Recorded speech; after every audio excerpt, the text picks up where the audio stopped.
नमस्कार, स्वागत है आपका हमारे झारखंड में। आपके साथ मैं हूं करिश्मा। खबरों की करेंगे शुरुआत। सबसे पहले बात करेंगे झारखंड में तेजी से संक्रमण दर घट रहा।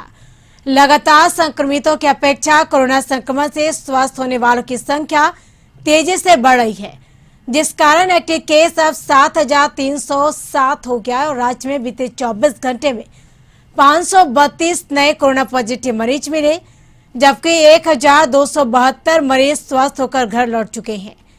वहीं 11 कोरोना संक्रमित मरीजों की जान चली गई, जिसमें अकेले राजधानी रांची में 7 मरीजों की मौत हो गई है। राज्य भर में नए मिले संक्रमितों में सबसे अधिक रांची में 60, इसके अलावा बोकारो में 27 कोरोना संक्रमित मरीजों की पुष्टि हुई है। स्वास्थ्य विभाग के आंकड़ों के मुताबिक राज्य में अब तक 5,011 लोगों की मौत हो चुकी है। इस समय कुल एक्टिव केस 7,307 है पूरे झारखंड में। अधिक जानकारी के लिए रांची से हमारे संवाददाता संदीप जुड़ चुके हैं लाइव चैट पे। संदीप, झारखंड में कोरोना को लेकर किस तरह से हालात देखे जा रहे हैं, और एक देखते जाए तो एक तरफ से झारखंड में अनलॉक 1 की भी प्रक्रिया की शुरुआत हुई, तो किस वजह पहले दिन कैसा नजारा देखने को मिल रहा?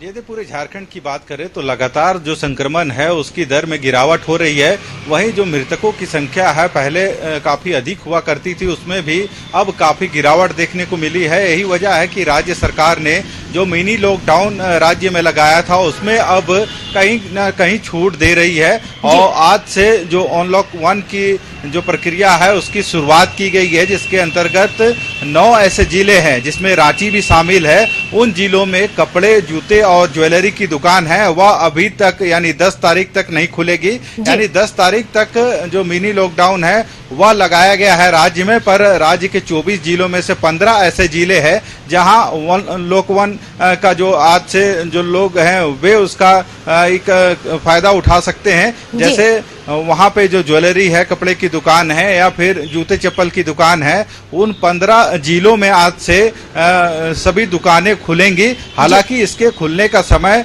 2 बजे तक ही निर्धारित है। पूरे राज्य में जितने भी दुकानें खुलेंगी वह 2 बजे तक ही खुलेंगी, पर रांची, रामगढ़, देवघर, बोकारो, धनबाद, जमशेदपुर, ये जो 9 जिले हैं वहां पे अगले 10 तारीख तक जो कपड़े, जूते और ज्वेलरी की दुकान है वह नहीं खुलेगी, क्योंकि सरकार ने देखा है कि इन 9 जिलों पे जो संक्रमण का दर है अब भी थोड़ा बहुत अधिक है। यही वजह है कि यहाँ पे वह जो बंदिशें हैं वह अब तक जारी हैं। हालांकि आज अनलॉक 1 का पहला दिन था तो सड़कों पे लोगों की संख्या काफी देखने को मिली, क्योंकि अब ई पास की जो वैधता थी उसे भी समाप्त कर दी गई है। यदि कोई घर से बाहर निकल रहे हैं तो उसे ई पास की आवश्यकता नहीं है। यही वजह है कि आज सड़कों पे लोगों की अधिक भीड़ देखने को मिली है, पर राज्य सरकार ने लोगों से अपील की है, जरूर आपको छूट दिया जा रहा है पर इसका गलत फायदा आप ना उठाएं। यदि जरूरत है तभी अपने घरों से बाहर निकले और जो काम है वो करके पुनः अपने घर पे चले जाएं। और बाजार निकलते हैं तो कहीं ना कहीं सोशल डिस्टेंसिंग और मास्क का जरूर प्रयोग करें, क्योंकि कोरोना अब भी समाप्त नहीं हुआ है। भले संक्रमण की दर घटी है और घटते दर को देखते हुए ये कह सकते हैं रियायत दी गई है लोगों को, तो उनको भी यह खास ख्याल रखना होगा कि अभी कोरोना गया नहीं है। इसकी जो भी कह सकते हैं मास्क या सैनिटाइज, सोशल डिस्टेंसिंग, इसका अनुपालन लोगों को भी करना चाहिए। जी बिल्कुल, तमाम जानकारी के लिए शुक्रिया संदीप। बढ़ेंगे अगले खबर की ओर। जमशेदपुर जिले के ग्रामीण क्षेत्रों में संक्रमण का खतरा कम हो, इसे ध्यान में रखकर उपायुक्त के निर्देश पर ग्रामीण क्षेत्रों के विभिन्न पंचायतों में निवास करने वाले संक्रमित मरीजों के परिवार के सदस्यों की डोर टू डोर जांच युद्ध स्तर पर जारी है, जहां इस अभियान के तहत आंगनबाड़ी सेविकाएं और सहायिकाएं विभिन्न गांव पंचायत में जाकर ऐसे लोगों के परिवार के सदस्यों की जांच करेंगे और एक रिपोर्ट तैयार कर जिला सर्विलांस पदाधिकारी को सुपुर्द करेंगे। उन्होंने कहा कि ग्रामीण क्षेत्रों में संक्रमण का प्रकोप कम हो, उससे वक्त रहते रोका जा सके, इस उद्देश्य से उपायुक्त के निर्देश पर यह अभियान जारी है। वह इस अभियान में शामिल आंगनबाड़ी सेविका और सहायकों के जरूरत के अनुसार किट नहीं मिलने से, अपनी सुरक्षा के लिए पीपी किट नहीं मिलने से बहुत सारी परेशानियों का सामना करना पड़ रहा है। ऐसे में आंगनबाड़ी सेविका और सहायिकाओं के बीच संक्रमित होने का डर बना हुआ है। जिला प्रशासन को जरूरत है कि उनकी सुरक्षा का ख्याल रखते हुए उन्हें अभियान में शामिल किया जाए। में मिला है और 2 उसमें से हमको सैनिटाइजर मिला है एक, और उसमें 5-6 ग्लव्स, हैंड ग्लव्स मिला है, और ये मिला है आपका पीपी किट 2 ही मिला है। उसमें से हमको 25 तारीख से लेकर के 7 तारीख तक करना है, तो लेकिन हमको 2 ही पीपी किट मिला है, 2 खत्म हो गया। एक दिन में एक ही पीपी किट यूज करना है। तारीख से शुरू हुआ है 25/5/2001 से, अभी चलेगा हम लोग का 5 तारीख तक। कितना जांच कर लिया है आपको? जांच कितने कर लिए हैं? जांच अभी तो हम लोग कर लिए हैं 600 घर। 600 घर। 600 क्या घर स्थिति है अभी? अभी तो ऐसे किसी को सर्दी खांसी बुखार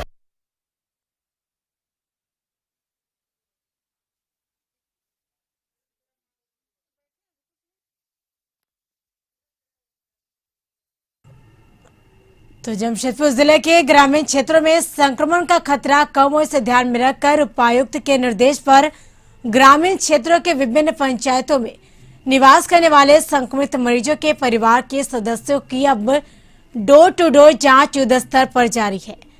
ज्वाइस अभियान के तहत आंगनबाड़ी सेविका और सहियाएं विभिन्न गांव पंचायत में जाकर ऐसे लोगों के परिवार के सदस्यों की जांच करेंगे और एक रिपोर्ट तैयार कर जिला सर्विलांस पदाधिकारी को सुपुर्द करेंगे। उन्होंने कहा कि ग्रामीण क्षेत्रों में संक्रमण का प्रकोप कम हो, उसे वक्त रहते रोका जा सके, इस उद्देश्य से उपायुक्त के निर्देश पर यह अभियान जारी है। वह इस अभियान में शामिल आंगनबाड़ी सेविका और सहियाओं को जरूरत के अनुसार किट नहीं मिलने से, अपनी सुरक्षा के लिए पीपी किट नहीं मिलने से बहुत सारी परेशानियों का सामना करना पड़ रहा। अधिक जानकारी के लिए जमशेदपुर से हमारे संवाददाता मनोज जुड़ चुके हैं फोन पे। मनोज, देखा जाए तो झारखंड में धीरे धीरे संक्रमण का दर घट रहा, लेकिन जमशेदपुर में मरीजों की संख्या लगातार मिल रही है। ज्यादा से ज्यादा अगर बात की जाए ग्रामीण क्षेत्रों में संक्रमण का प्रकोप कम हो, इसको लेकर किस तरह से जांच अभियान चलाया जा रहा है? देखिए, सीधे तौर पे स्वास्थ्य विभाग राज्य सरकार के आदेशानुसार जो आंगनबाड़ी सेविका है और जो शैया है, उनको ये जिम्मेवारी दी गई है कि जो संक्रमण है वो ग्रामीण क्षेत्रों में ना फैले, क्योंकि अब धीरे धीरे शहर से गांव की तरफ संक्रमण फैल रहा है। तो ये इसका टेस्टिंग जब तक नहीं होगा या कोरोना का टीका नहीं लगेगा तब तक उस पर हम अंकुश नहीं ले पाएंगे। तो अंकुश लगाने को लेकर अब जो आंगनबाड़ी सेविका है उनको ये जिम्मेवारी दी गई है कि घर घर जाकर जो लोग टीका नहीं लगाए हैं उनको टीका लगवाएं, या जो लोग अब तक जिन लोगों ने टेस्ट नहीं कराया है तो उनका अब सबसे पहले टेस्ट कराएं। तो हर मोहल्ला में एक टीम बनाई गई है और हर मोहल्ला के लोग जो है कि पहले अपना जांच करा रहे हैं, उसके बाद जो है वो टीका लगा रहे हैं। अभी 45 प्लस वाले का टीका चल रहा है, लेकिन 18 प्लस का टीका को लेकर क्योंकि पोर्टल पे उनका रजिस्ट्रेशन कराना है और उसके बाद तब वो लोग ले सकेंगे। तो ये थोड़ी परेशानी हो रही है 18 प्लस वालों के लिए। लेकिन 45 प्लस के जो गाँव में है लोग, उनका टीका लगाने में दिक्कत नहीं हो रहा है, उन लोगों को टीका लग रहा है। लेकिन जांच जो है वो गांव में भी अब पहुंच चुका है आंगनबाड़ी सेविका के माध्यम से। जी बिल्कुल, तमाम जानकारी के लिए शुक्रिया मनोज। बढ़ेंगे अगली खबर की ओर। सरकार ने सूबे में पाबंदियों के साथ धीमी गति से अनलॉक 1 की प्रक्रिया शुरू कर दी।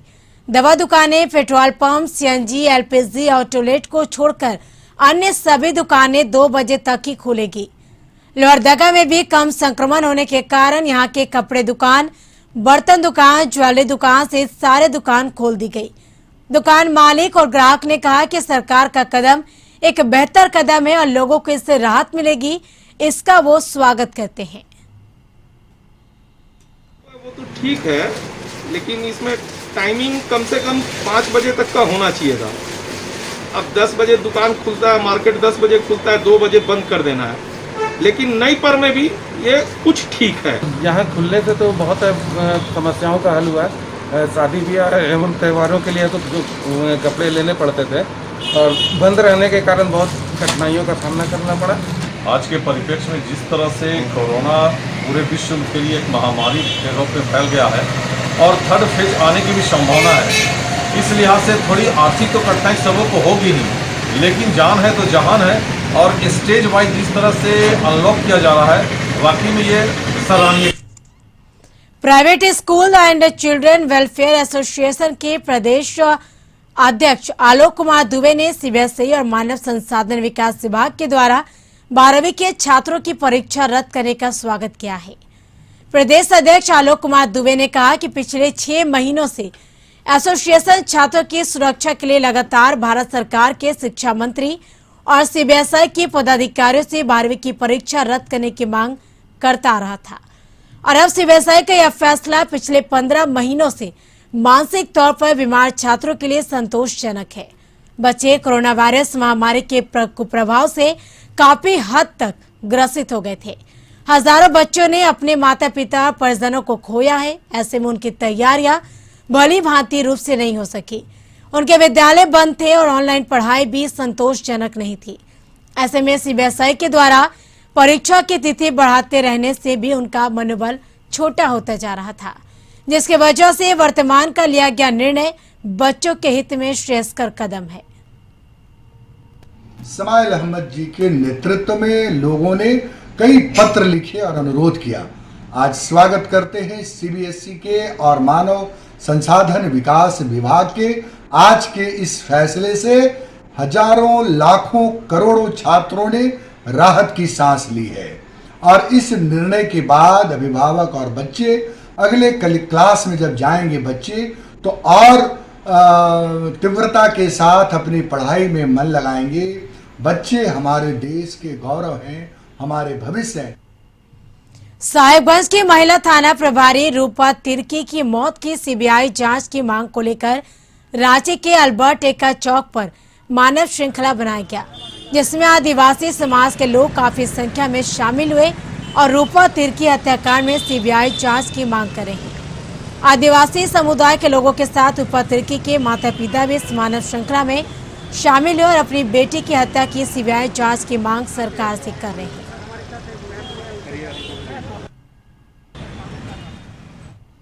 हमको यहाँ की प्रशासन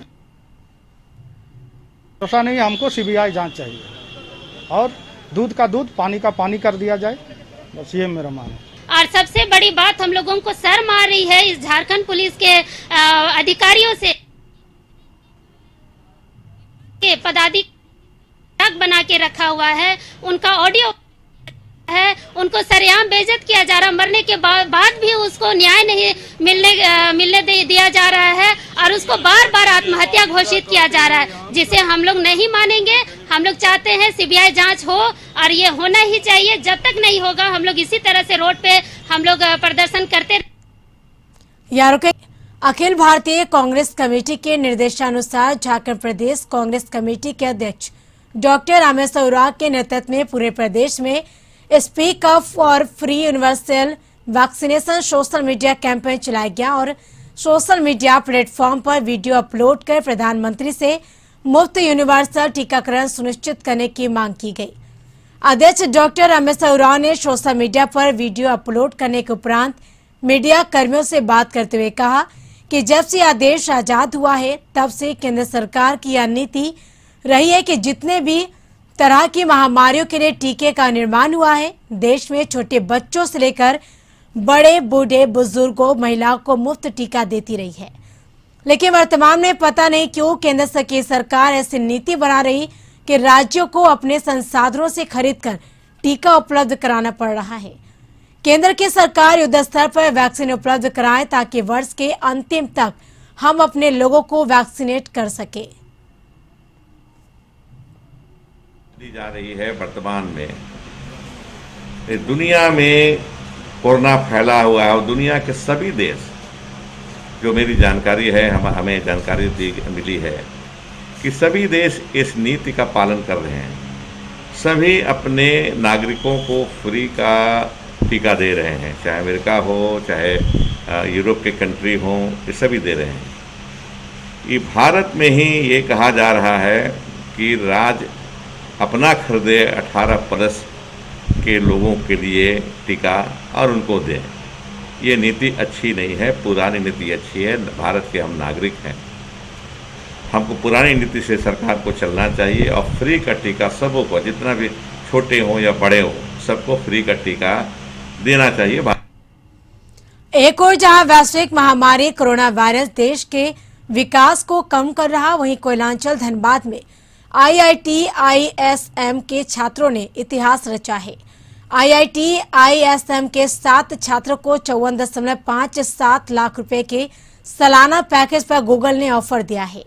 IIT ISM के छात्र कंप्यूटर साइंस से जुड़े हुए हैं। वहीं विशेषज्ञ बता रहे कि वर्ष 2021 बैच के लिए यह अब तक की सर्वाधिक पैकेज है। मालूम हो कि इससे पहले जापानी कंपनी लिंकविज ने 48.31 लाख की सालाना पैकेज IIT ISM के छात्रों को दिया था।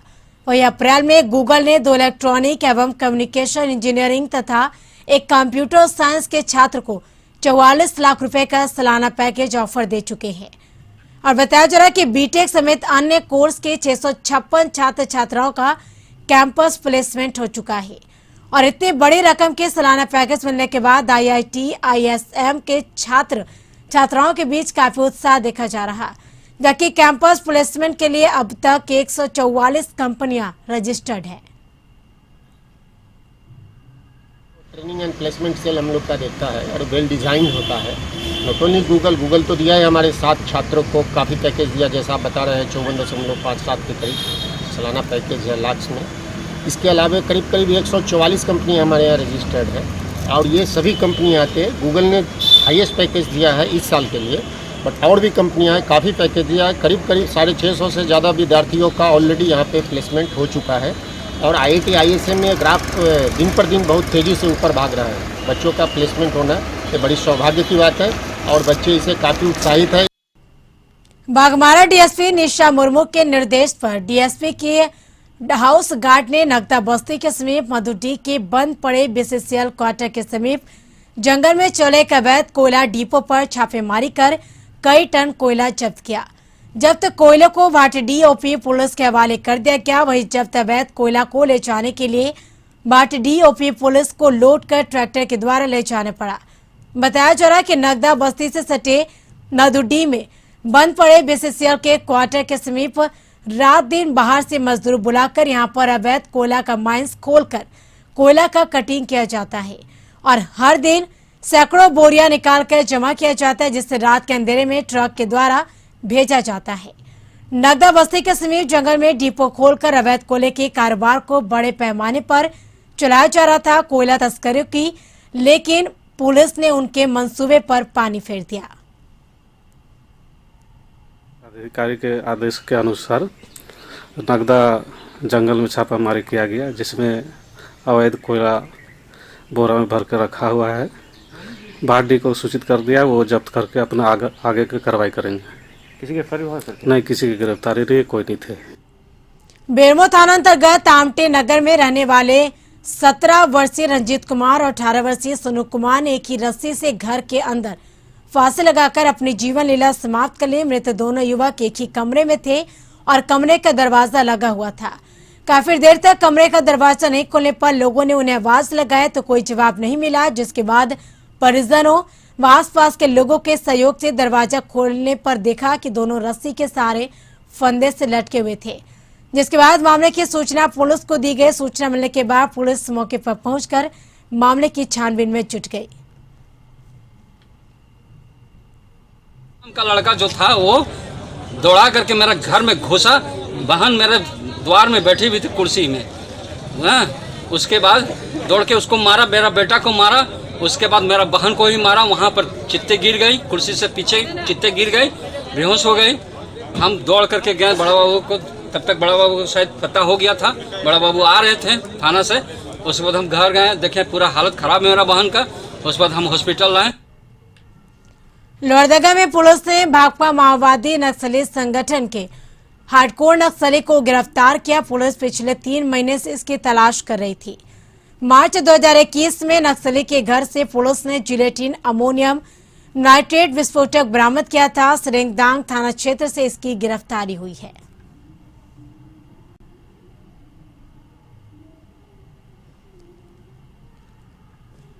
अधिक जानकारी के लिए लोहरदगा से हमारे सहयोगी अमित जुड़ चुके हैं। फिल्म पे अमित, हार्डकोर नक्सली की गिरफ्तारी हुई है, किस जगह से इसकी गिरफ्तारी हुई, क्या कुछ सामान बरामद किए गए, क्या पूरी जानकारी? जी मैं बता दूं कि नक्सल विरोधी अभियान पर निकली लोहरदगा जिले के सेरेंगदाग थाना पुलिस को बड़ी सफलता हाथ लगी है। स्थानीय पुलिस ने प्रतिबंधित नक्सली संगठन भाकपा माओवादी के हार्डकोर नक्सली सुंदरलाल खिरवार को गिरफ्तार कर लिया है और उसे फिलहाल जेल भेजने की जो कवायद है वो शुरू कर दी गई। गिरफ्तार नक्सली विस्फोटक बरामदगी के मामले में पिछले 1 साल से भी ज्यादा समय से फरार चल रहा था। पुलिस गिरफ्त में आने के बाद नक्सली जो है वो उनकी न्यायिक हिरासत में मंडलकारा भेज दिया गया। फिलहाल बताया जा रहा है कि जिले के सेरेंगदाग थाना क्षेत्र के हड़प्पा गांव निवासी आनंदलाल खिरवार के पुत्र सुंदरलाल खिरवार जो है वो पिछले अपने घर स्थित अमोनियम नाइट्रेट रखा हुआ था, जिसको कि बरामद किया गया है। इस मामले में विगत 5 मार्च 2021 को सेरेंगदाग थाना में विस्फोटक पदार्थ अधिनियम के तहत CLA एक्ट के धाराओं के तहत उसे गिरफ्तार कर जेल भेज दी गई है। जी बिल्कुल, तमाम जानकारी के लिए शुक्रिया अमित। बढ़ेंगे अगली खबर की ओर। जमशेदपुर गोविंदपुर चांदी चौक में गैस की टैंकर की चपेट में आने से एक युवक की मौत हो गई। उधर इस घटना के बाद स्थानीय लोगों ने सड़क जाम कर घंटों हंगामा किया। आपको बता दें कि सोरेंग बेड़ा निवासी 20 वर्षीय साधु लोरा मजदूरी कर जीवन यापन करता था। जहां मजदूरी वो अपने घर लौट रहा था, तभी मुख्य सड़क से तेज गति से आ रही गैस टैंकर ने युवक को अपनी चपेट में ले लिया, जहां घटनास्थल पर ही युवक की मौत हो गई और वाहन चालक पर कार्रवाई और मुआवजे की मांग को लेकर स्थानीय लोगों ने गोविंदपुर मुख्य सड़क को जाम कर हंगामा किया। दिया जाएगा, एक नौकरी दिया जाएगा, ठीक है। और सर क्या बोल रहे हैं तो इंश्योरेंस पैसा जो भी दिया जाएगा। हम लोग वीडियो सीओ को बुला रहे हैं, हम लोग को सामने लिखित है कि हम ये मुआवजा दे रहे हैं, तो हम लोग को कोई दिक्कत नहीं है। कौन है आपका और घटना कैसे घटी? मेरा भाई है, इधर से सुनने में आया, हम भी नहीं देखे, हम बाथरूम में थे, ठीक है। गैस का गाड़ी आया था, हम काम से आए थे अभी 2 बजे ऐसी ड्यूटी करके हम बाथरूम में थे। देखिए हम ऐसा ही करके आए, सब काम करके आए हैं। तो अभी निकल रहे हैं सबका बच्चा, थोड़ा कुछ बच्चा लोग को उतना ध्यान नहीं, कोई भी देखा था गैस था, बड़ा ट्रक था, गैस था, उसमें मार के चला गया। पूर्व मध्य रेलवे के धनबाद रेल मंडल अंतर्गत धनबाद कोचिंग यार्ड में एक बड़ा हादसा होते होते टल गया। बताया जा रहा है कि धनबाद रेलवे स्टेशन के समीप कोचिंग यार्ड में 6 कोच खड़े थे, जो अचानक पुरान बाजार की ओर पटरी पर रेंगने लगे, जिससे देख स्थानीय लोगों में अफरा तफरी मच गई। परंतु गनीमत रही कि कुछ दूर जाने के बाद 6 बोगियों में से 2 बोगियां बेपटरी हो गई, जिससे सभी कोच रुक गए। वही घटना की सूचना पाकर रेलवे के वरीय अधिकारी मौके पर पहुंचे, जहां बोगियों को हटाने का कार्य शुरू किया गया। जबकि रेलवे का कहना है कि 3 सदस्यीय जांच कमेटी बनाई गई है, जो दुर्घटना के बाद जांच कर रेलवे को रिपोर्ट सौंपेगी। हालांकि इस घटना में किसी प्रकार की जान माल की नुकसान नहीं हुई है।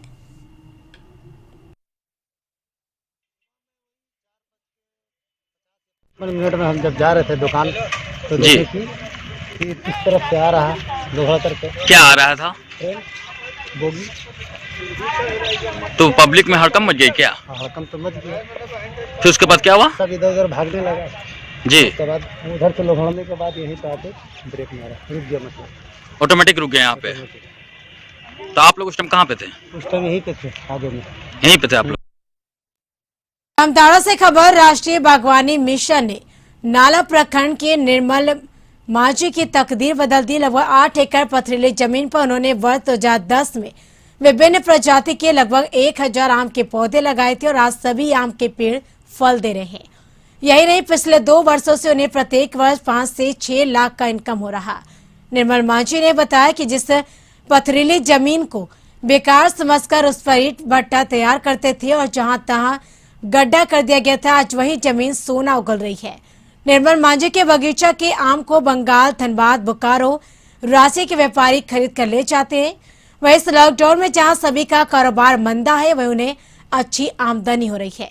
निर्मल ने अपने कई अन्य पथरीली जमीन पर इस वर्ष भी मनरेगा के तहत सैकड़ों आम के पौधे लगाए हैं। उनका प्रयास है कि लगभग 20 एकड़ में वह आम तथा अन्य फलों का बागवानी तैयार करे।